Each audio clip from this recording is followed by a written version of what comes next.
Olá, voltamos! E o Notícias de Fortaleza está no ar para lembrar que no último dia 16 de setembro foi comemorado o Dia do Médico Emergencista, né? A nossa equipe de reportagem foi até o IJF, o Dr. Instituto José Frota, aqui em Fortaleza, para acompanhar essa comemoração. No corre-corre de uma emergência, a precisão e rapidez de um diagnóstico podem fazer a diferença entre a vida e a morte.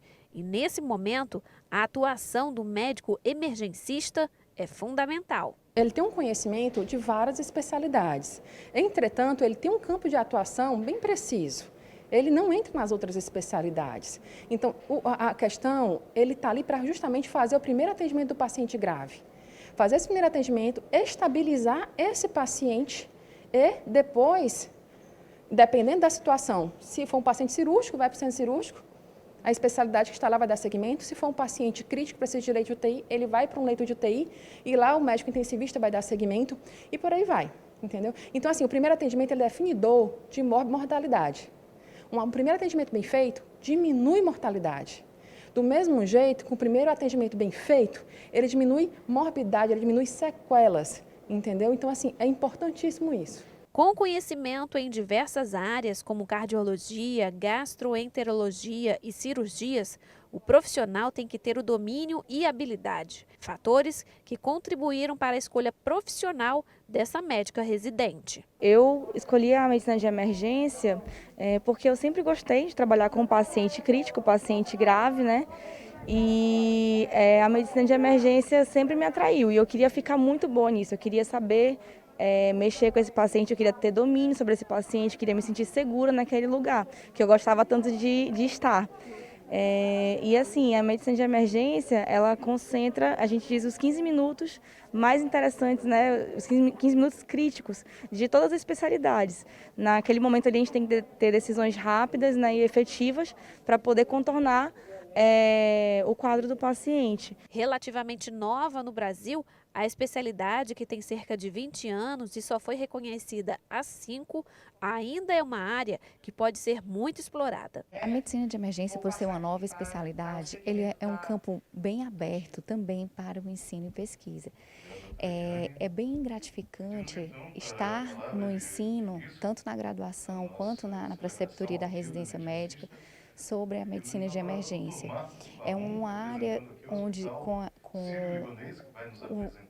o objetivo inicial de passar para, no caso na graduação, para o estudante de medicina, essa nova especialidade, e acaba que trazendo muitos admiradores, porque por trás de todo estudante de medicina sempre tem aquele sonho de salvar vidas.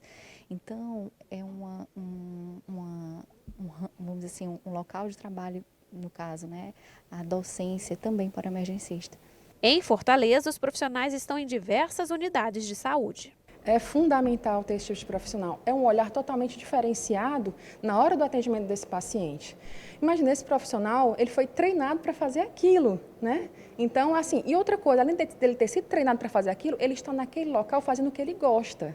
O que ele gosta, o que ele escolheu e o que ele sabe fazer. A gente tem que lembrar que o trabalho do emergencista, ele vai além das paredes do hospital, além do departamento de emergência. A gente tem a área de atuação do médico emergencista, tanto no pré-hospitalar como na unidade hospitalar. No pré-hospitalar, a gente tem o pré-hospitalar móvel, no caso o SAMU, né? E também temos o pré-hospitalar fixo, no caso que a gente conhece, que são as unidades para atendimento, as UPAs, que nós temos 12 unidades na nossa cidade de Fortaleza. E também nas unidades hospitalares, tanto os hospitais secundários como os hospitais terciários, nos departamentos de emergência.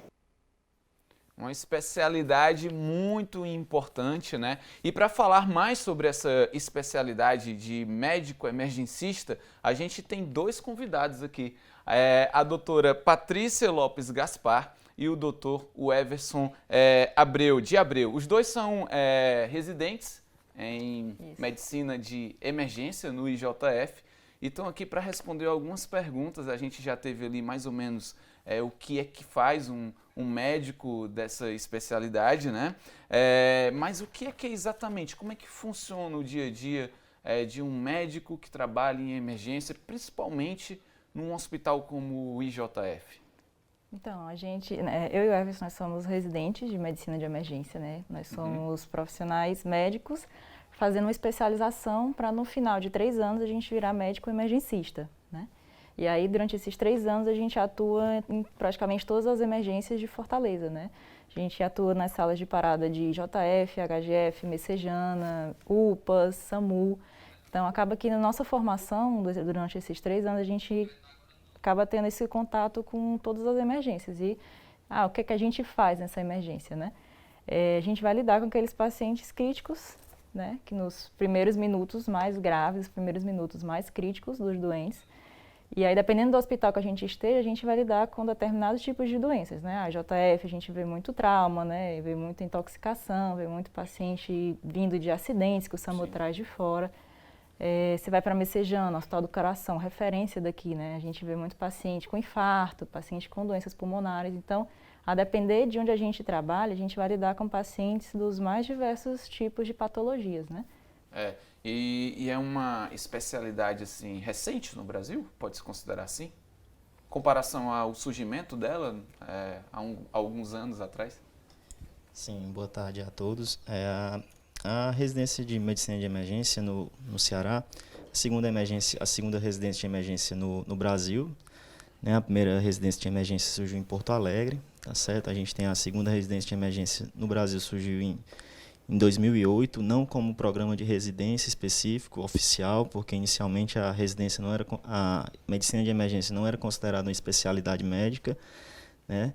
Mas a partir de 2015, né, a medicina de emergência foi considerada uma especialidade. Nós temos 5 anos de especialidade e desde então, em 2016, os programas de especialização se tornaram residência médica, né? E então assim, a medicina de emergência no Brasil, ela vem há alguns anos com a luta constante das pessoas que lutaram pelo reconhecimento da medicina de emergência como especialidade. E a gente tem, nesse período, né, tido cada vez mais o reconhecimento da medicina de emergência no Ceará e no Brasil, né?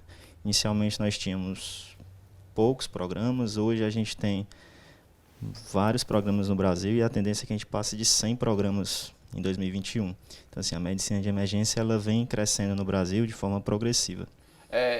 E já quero desejar parabéns para vocês, né? Porque no último dia 16 foi o dia do médico da medicina de emergência e é um profissional muito importante, né? Como a Patrícia falou sobre a questão dos primeiros momentos, né, dele na internação, do paciente na internação, aqueles momentos decisivos. A gente viu na reportagem, a entrevistada falou que os 15 primeiros minutos são muito importantes até para ver o destino daquele paciente, a gravidade que é aquilo, e a decisão do médico, né, é importante e vai influenciar muito nisso, né? O médico que primeiro recebe aquele paciente. Aí eu pergunto, por que vocês decidiram seguir essa carreira? É uma especialidade recente, ainda desconhecida, mas que tem uma grande importância no atendimento. Aí vocês foram por conta disso? Na verdade, eu já era formada há 4 anos e meio quando eu entrei na residência, né? Sempre trabalhei com esse tipo de paciente, pacientes críticos, né? Pacientes mais graves.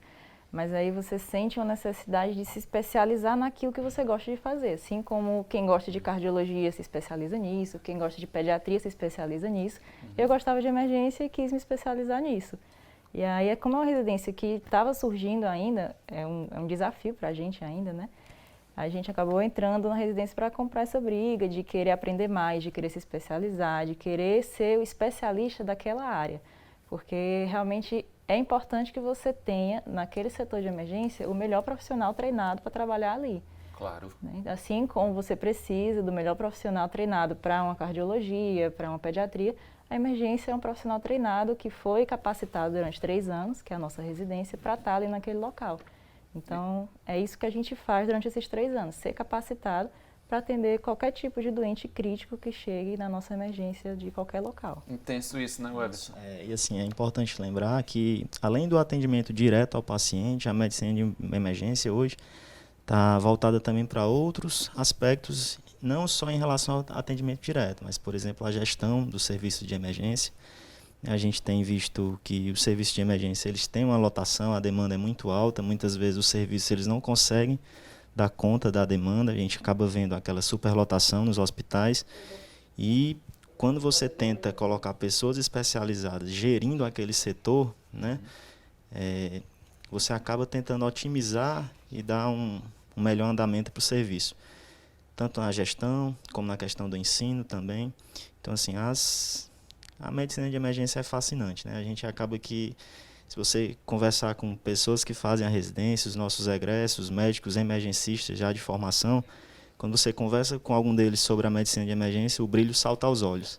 Então, assim, você vê que é empolgante a medicina de emergência. Eu imagino. É uma especialidade importante, como eu falei e frisei anteriormente, por conta dessa decisão, né, que ele tem que tomar. Assim, mais uma vez, parabéns pela vocação. Como é que é trabalhar num hospital, né, ou fazer residência em um hospital como o IJF, que tem aquele médico que já é especialista, né, que é onde vocês vão chegar um dia, e que está trocando ideias na rotina dos atendimentos e dividindo essas experiências para que vocês se formem ótimos profissionais, né, especialistas nisso. Isso. A gente tem, desde o ano passado, a residência, antigamente era só da Escola de Saúde Pública, né? Sim. E aí, ano passado, abriu residência para o IJF, que no final das contas é a mesma residência, mas nós somos, acho que o Everson também é, né? Residentes do IJF. Então, a gente trabalha lá como residente. E, assim, é um hospital com uma grande demanda de atendimentos, né? Nessa época de pandemia, deu uma acalmada. Mas a gente já está vendo que está voltando o número de atendimentos, está voltando o volume de pacientes. A gente recebe pacientes referenciados de todo o estado. E é um hospital que tem uma rede de outras especialidades que a gente consegue acessar com uma grande facilidade, né? Então isso facilita muito o nosso trabalho. A gente precisa ali de um neurocirurgião, tem acesso, a gente precisa de um ortopedista, tem acesso. Então o médico emergencista ele não trabalha sozinho, né? A gente atende o paciente inicialmente quando ele chega, estabiliza, né? Faz aquele atendimento inicial, mas a gente vai precisar em algum momento da ajuda dos especialistas, né? Sim. Que tem difundidos em todo o hospital. Realmente a gente consegue trabalhar em equipe dessa forma com eles. Legal. Na verdade, o atendimento e a internação de um grande hospital como o IJF, acredito que envolva, aí, se tratando, por exemplo, de um trauma grave, né, uma fratura grave ou um trauma grave de um paciente que chega em estado grave, uns 10 profissionais, né? Não só o médico, mas é uma equipe ampla que tem que trabalhar em conjunto, harmoniosamente, para que o paciente saia ali o melhor possível, né? Tenha alta o mais rápido possível também, né? E o médico de emergência é o primeiro que recebe a vítima ou o paciente, né? Daquele trauma, né? Isso, assim, no atendimento geral dos pacientes no setor de emergência, né? O paciente que chega com um nível de consciência alterado, o paciente que está grave, né, ele entra direto na sala vermelha, né? Existem sistemas de triagem para tentar otimizar esse funcionamento. E os pacientes que entram conscientes, normalmente eles são triados. É feita uma triagem, o paciente é classificado e, a depender da classificação, o paciente vai ser atendido em metas, né? O paciente tem tantos minutos para ser atendido, a depender da classificação de risco, né? Assim, o atendimento, como você bem frisou, ele é multiprofissional, ele não depende só da participação do médico, né? A gente não consegue fazer nada sozinho. E um dos pontos principais da atuação do médico emergencista é justamente essa tomada de decisão. Porque assim, você tem que, naquele momento mais difícil, você costuma dizer que você pega o paciente no pior dia e tudo que ele quer que você, profissional, esteja no seu melhor dia.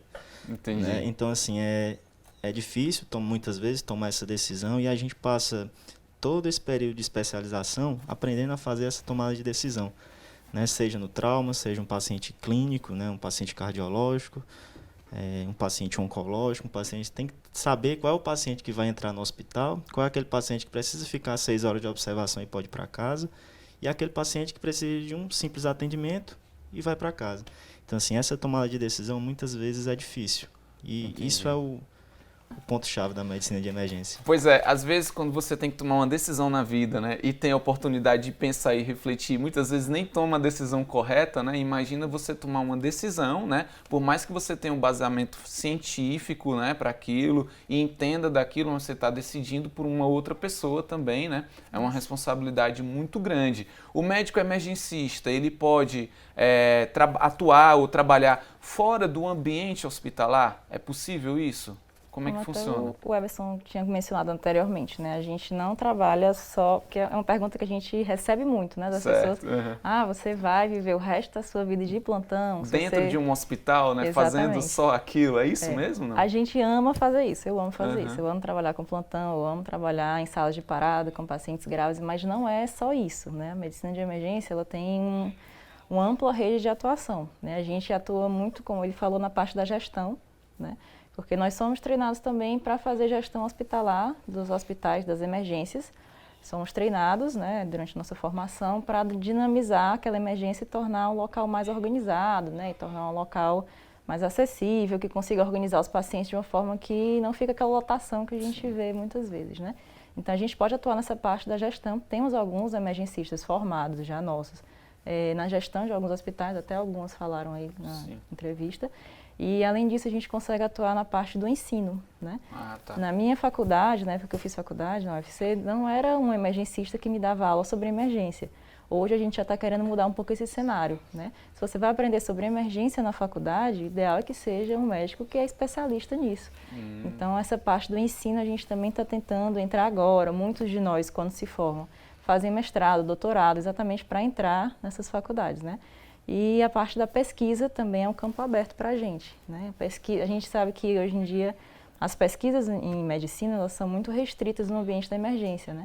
Então é um campo aberto para a gente ainda explorar, né? Durante a residência a gente tem muito contato com essa parte da pesquisa, a gente está começando a fazer algumas publicações, né? Alguns estudos devagarinho, que ainda é uma coisa nova, mas também é uma área que a gente consegue atuar. Quem sabe aqui a gente tem 2 professores universitários, né? Ou então 2 cientistas, né, pesquisadores no também. Futuro, quem sabe.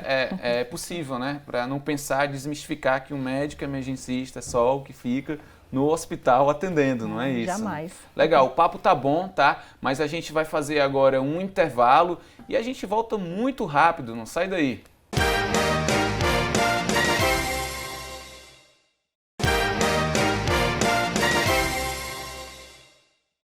Voltamos, o nosso assunto é a especialidade de médico emergencista. Essa especialidade está presente nos serviços oferecidos pelo IJF. Ao meu lado, a doutora Patrícia Lopes Gaspar e o doutor Everson de Abreu. Os dois são residentes em medicina de emergência no IJF. A gente pode agora falar nesse bloco sobre primeiros socorros, né? Porque até chegar ao hospital é um caminho, né?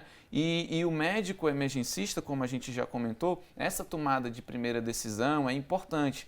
Mas antes dele, tem a pessoa que está ali ao lado, talvez, de uma vítima, por exemplo, de um AVC, de um infarto. O que é que a pessoa deve fazer quando dá de cara com uma situação como essa? Falando um pouquinho só sobre a questão do AVC, né? Eu trabalho no HGF, que é uma referência para pacientes neurológicos, né? Pacientes com AVC, e a gente vê que às vezes os familiares retardam um pouco essa decisão de levar o paciente até a unidade hospitalar, né? Que aí eles notam, quando foi a última vez que você viu bem o seu pai, o seu avô, o seu tio, sua mãe? Aí eles falam, não, ontem de tarde eu notei que ele já não estava bem e tudo, mas hoje que eu resolvi levar. Então, acho que a gente ainda precisa treinar mais com a população esse reconhecimento de alguns sinais bem clássicos, né, de AVC para você levar de imediato. Porque aí a gente chama de tempo é cérebro, né? Quanto mais você demora para levar, mais lesão neurológica você tem, e aí pode ficar mais sequelas, e aí fica mais difícil a gente conseguir salvar, né? Doutora Patrícia, fala pra gente então quais são os sinais de um AVC, para as pessoas já ficarem sabendo. Tem coisas bem clássicas, né, que acho que a população em geral deve saber, que é quando você percebe que o seu parente está com um lado do corpo sem responder, né, que está com a boca torta, né, eles falam muito, ficou com a boca um pouco torta e tudo. Então, são coisas muito clássicas que podem aparecer, mas nem tudo no AVC é um sintoma clássico, né, a gente sabe que tem outras coisas, outros sintomas mais menos específicos, né? Que às vezes eles deixam de levar para emergência por causa disso, principalmente idosos, né? Que às vezes o idosinho ficou ali cambaleando, né? Começou a ficar tonto, não estava conseguindo andar direito, estava começando a ficar mais sonolento em casa, e aí eles retardam muito levar o paciente até a unidade hospitalar. A gente vê que isso perde janela, né? Tem alguns tratamentos que a gente só consegue fazer até um determinado tempo. Depois desse tempo, a gente perde a janela e não consegue mais tratar. Entendi. Então... E tem a diferença também do AVC para o infarto, né? Não, Everson, o infarto também tem os seus sinais, né? E é importante também um atendimento imediato, mesmo que ele de levar logo ao hospital, mas algo tem que ser feito o mais rápido possível, né? Isso, a gente costuma dizer que, assim, a gente fala do infarto, do AVC, que são doenças cerebrovasculares, né, e cardiovasculares, e o principal que se pode fazer é prevenção. É importante frisar isso, tá certo? Prevenção contra os fatores de risco, né, que são principalmente a hipertensão arterial, o diabetes, né, a dislipidemia, que é a gordura no sangue, como as pessoas costumam conhecer. E todos esses fatores de risco acabam levando para essas doenças cardiovasculares, que são uma das principais causas de morte, né? E de comorbidades também, de sequelas, né? Então, assim, o paciente no AVC tem seus sintomas clássicos, às vezes foge um pouco do padrão, mas se a gente souber reconhecer os clássicos, a gente consegue evitar muitos dos desfechos desfavoráveis que a gente tem. No infarto, a gente costuma ter aquele paciente que já tem suas comorbidades, já é um paciente hipertenso, é um paciente diabético, muitas vezes não cuida bem ali das suas medicações, esquece de tomar, aí vem com aquela dor no peito, normalmente é uma dor em aperto. Essa dor ela costuma piorar com o esforço físico, às vezes com a alimentação, tá certo? Às vezes com o esforço a mais que ele faz, subir um andar que ele não cansava, agora cansou mais, associado à dor no peito. Às vezes essa dor fica localizada no peito, às vezes ela irradia para o braço, irradia para a mandíbula, para o queixo, às vezes vai para as costas, tá certo? Às vezes o paciente sente tontura, sente o mundo rodar. Então, assim, esses são os sintomas mais clássicos do infarto. E o corpo avisa, né? Ele sempre, você tem que ficar atento. Até foi interessante você falar sobre a prevenção, né? De estar comendo bem, se exercitando, né? Se cuidando, fazendo exames periódicos para saber se está tudo bem, tudo normal. Entrando mais para a área agora dos traumas, né? Os traumas graves, né? Às vezes a gente vê ali, de repente, um atropelamento, uma pessoa que está deitada ali, a gente pode mover a pessoa do local, pode tirar, porque, enfim, vamos tirar logo dali, talvez seja melhor, ou é perigoso você mexer numa vítima como essa? Às vezes a população junta, né, ali todo mundo ao redor do acidente, quer logo puxar do carro, tirar de lá e fazer alguma coisa, tentar mexer, mas acaba que a gente não orienta fazer isso porque geralmente são pessoas não treinadas, né? A gente tem um grande problema da nossa população não ser treinada para atendimento de primeiros socorros, né? Nos Estados Unidos a gente sabe que até nos colégios as crianças têm esse treinamento. Era para a gente ter isso em massa aqui. Mas como a gente não tem, o ideal é que você chame o SAMU, chame o atendimento especializado para tratar aquela vítima inicialmente, porque a gente pode ter uma lesão na cervical, por exemplo, né? Se eu tiver uma lesão na cervical e você movimentar o paciente ou mexer no pescoço, ele pode perder o restante dos movimentos, né? Ficar paraplégico, como a gente chama. Então, Entendi. O ideal é que você não mexa, o pessoal quer logo sentar, perguntar se está tudo bem. A gente orienta tentar evitar, tentar chamar o SAMU, tentar chamar a ambulância para vir com o profissional médico ou o pessoal da enfermagem para fazer essa primeira avaliação. Entendi. Deixar quieto, né, então? E assim, é importante também que, além do atendimento inicial à vítima, né, muitas vezes o ambiente é potencialmente perigoso. Então, assim, você tem que... Tem algumas situações na cena que podem, muitas vezes, dificultar. E a pessoa, às vezes, quer ajudar e acaba se tornando mais uma vítima, né? Isso é o caso dos afogados. Né? Muitas vezes o paciente afogado, por exemplo, ele acaba, que é um tipo de trauma, né? Ele acaba lá agitado, acaba levando a outra pessoa e se a pessoa não for treinada para salvar, ela acaba, né? Acaba virando uma vítima de afogamento. Exatamente. Também, né? Não conhece as condições do mar, por exemplo. Situações de, por exemplo, choque, colisão de veículo com poste, que às vezes tem eletricidade, a pessoa acaba se aproximando para tentar ajudar, tem lá um fio com a corrente elétrica ligada ainda, acaba se tornando mais uma vítima, né? Então, assim, é sempre importante. O que é que a população pode fazer, né? Tentar ligar para o SAMU, né, 192, tá certo? É importante ter isso na cabeça, né? E tentar passar as informações da forma mais clara possível. Infelizmente, a gente ainda tem muitos trotes, né? Acaba que muitas vezes o SAMU acaba deslocando uma equipe para uma situação que não está acontecendo. É um absurdo. Exatamente, É um é que sim. E você acaba perdendo a chance de tratar uma real situação, né? Porque a equipe foi deslocada para uma cena que não estava acontecendo nada. Então, Tem assim, que ter consciência, né? exatamente. Agora, doutor, a gente vê em casos, até em acidentes domésticos, né, doutora, também, você está ali cozinhando, tem um corte profundo, uma faca que pegou acidentalmente em alguém, é aconselhável colocar um pano, um lençol para conter o sangue, é isso mesmo? Tem que fazer isso? Isso, assim, a gente acaba falando que nas lesões cortantes, né, que acabam levando ao sangramento, você tem que comprimir esse sangramento de alguma forma. Se você vai fazer a compressão direta com a mão, se você coloca um pano, tá certo? O importante é o quê? Fazer a compressão para tentar estancar o sangramento, tá certo? O ideal é procurar a ajuda, o serviço de saúde para ser avaliado e não ficar tirando o pano para olhar se parou o sangramento. Fica com o pano, se você notou que é um sangramento importante, fica com o pano ou a mão, sob uma gasa em cima, tá certo? E procura o serviço de saúde. Lá vai ser avaliado, se for necessário, vai estancar o sangramento de alguma forma, seja com sutura, né, que as pessoas chamam de pontos, né, ou da forma que for necessária. Legal. O papo tá bom, continua bom. A gente tem mais um bloco e aí eu quero falar com vocês sobre essa parte humana, né? Porque vocês falando assim, uma forma técnica, né? Uma forma que tem que ser feita, né? Num atendimento, como você falou, doutor, é a vítima ou o acidentado no pior dia que exige o seu melhor dia. Mas aí tem um lado humano, né? Como é que o médico, né, que é humano, trata essa questão de emergência mesmo, de vida ou morte, e como é que ele se relaciona com a família de quem tem e sofreu um trauma, tá bom? No próximo bloco a gente vai conversar sobre isso e não sai daí que a gente volta logo.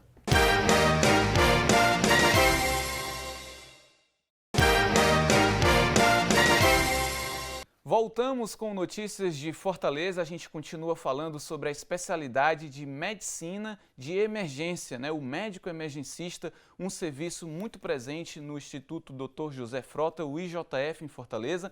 E ao meu lado, a doutora Patrícia Lopes Gaspar e também o doutor Everson de Abreu. Estão conversando, eles são residentes em medicina de emergência no IJF. E a gente está falando sobre esse serviço de uma forma muito técnica, né, dizendo como é que se deve se fazer os primeiros socorros em algumas situações, mas são seres humanos, tanto quem decide, né, o destino daquele paciente como o paciente, né? Você tinha falado, doutor, anteriormente, que é o paciente no pior dia e que espera pegar o doutor ou a doutora no melhor dia, né? Como é que vocês trabalham esse lado psicológico para estar sempre bem num trabalho que decide vidas?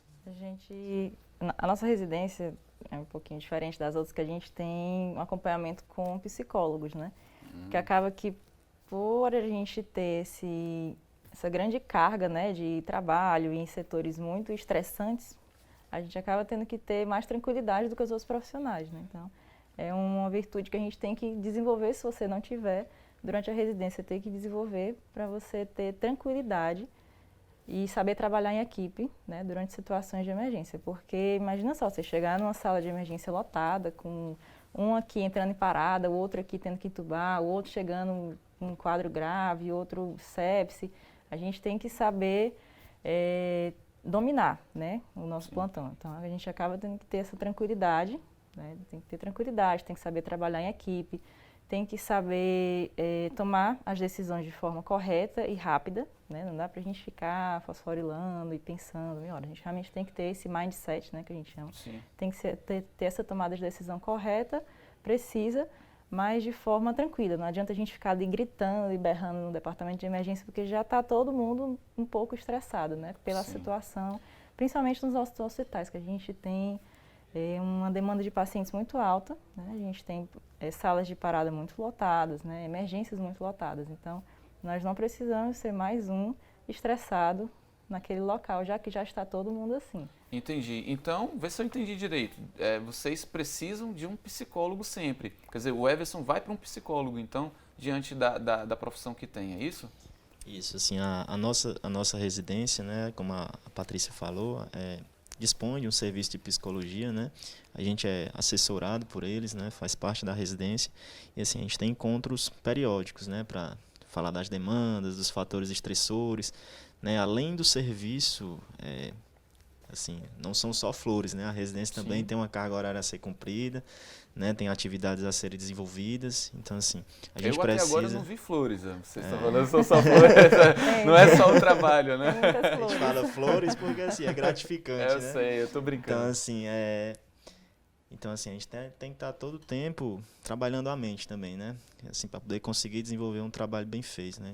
O corpo tem saúde física e mental também, Mente né? sã e corpo sã. Né? Exatamente. E vocês conseguem ter essa conversa? Eu sei que tem outros profissionais que têm um contato maior com a família, por exemplo, assistência social, o próprio psicólogo, né?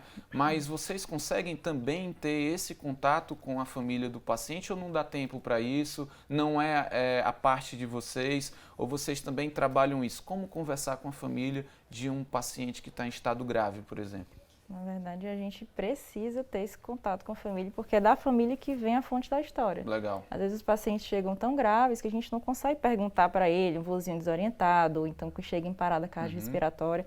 A gente não consegue perguntar para ele a história. A gente tem que ter esse contato com a família para saber o que aconteceu, até para a gente tomar alguma decisão. Né? Mas aí... quando eu pensei no pós, entendeu? Depois de Pronto. ele já internado, já definido uma situação, né, que nem muitas vezes é favorável ao paciente, vocês têm esse contato também com a família depois disso, não? Sim, inclusive Também, né? é importantíssimo que seja você, o médico que está assessorando aquele paciente, que dê uma notícia ao acompanhante, ou uma notícia boa, ou uma notícia ruim, ou para avisar que ele foi a óbito, né, que ele morreu, enfim.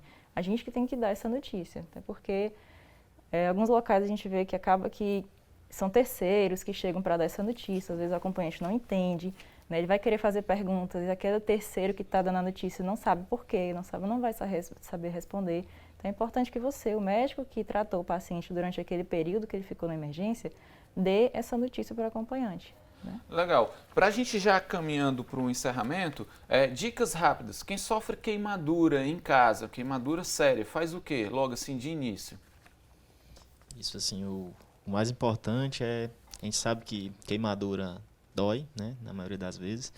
O mais importante é, assim, tentar deixar irrigação, né, lavar com água mesmo, água corrente, Sempre, né? né, na maioria das vezes. Algumas situações específicas não pode ser feito, mas na maioria das vezes vai ajudar e procurar o pronto atendimento, né, o serviço de emergência. Pancada na cabeça, doutora. Levou pancada forte na cabeça, basta botar um gelinho, não pode dormir, como é que é isso? Essa história de não pode dormir é meio lenda, né? Mas, assim, é importante que você procure uma unidade hospitalar, uma UPA, né? Algum pronto atendimento para ser avaliado, né? Até porque tem alguns sinais de alarme, né? Às vezes tem perda de consciência, às vezes foi num local que é mais perigoso do que outro e você não vai saber diagnosticar isso em casa. Então, é importante que você leve na emergência para avaliar a gravidade, né? Então a dica é sempre procurar uma assistência médica, né, especializada para saber a gravidade da situação. Não é isso? Exatamente. Vamos agora aqui para o telão rapidinho para a gente passar os contatos, né? Socorro em casos de urgência, de emergência. A gente tem o SAMU Fortaleza 192, já foi citado aqui. Corpo de Bombeiros Militar do Ceará 193. Defesa Civil de Fortaleza 199. O IJF 3255-5000, intoxicações, queimaduras, aspiração ou ingestão de objetos estranhos, acidentes com lesão ocular, são casos que vocês costumam receber bastante, né? E estão cada vez mais estudando para receber melhor esses pacientes, né? Muito obrigado pela presença de vocês aqui, parabéns mais uma vez pela profissão que no último dia 16 é comemorado, né? O Dia do Médico Emergencista, da Medicina de Emergência.